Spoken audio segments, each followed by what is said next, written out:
Okay, this is quiz number 36.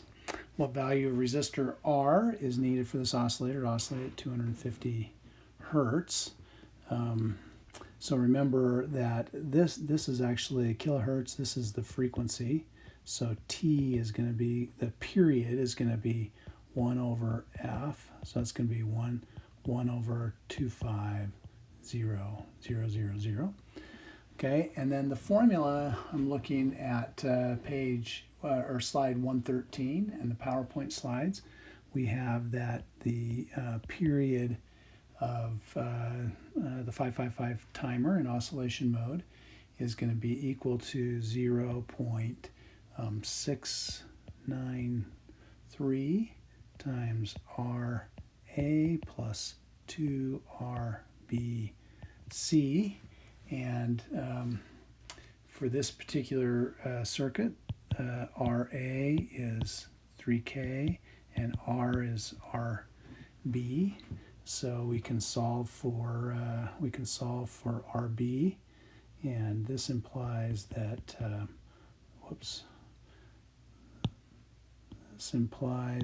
RB,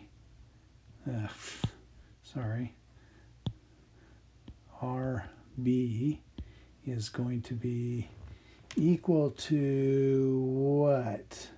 Minus RA plus 1/2, and then we'll have T divided by 0.693 times C, or I guess, and this could be 1 over, and then we have our F.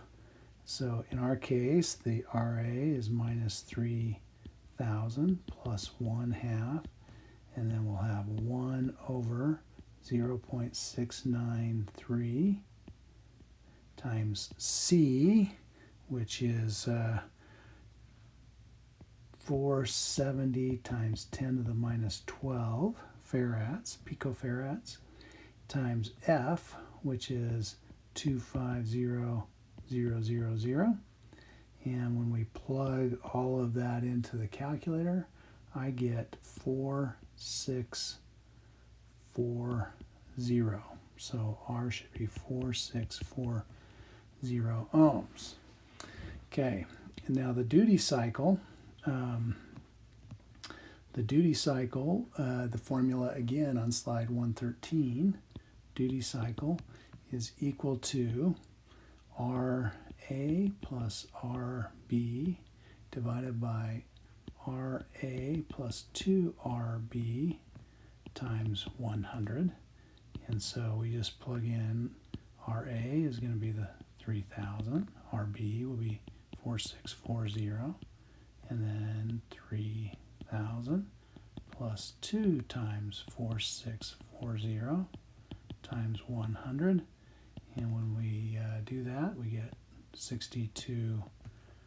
At least that's what I get, 62%. There's the duty cycle of this 555 timer.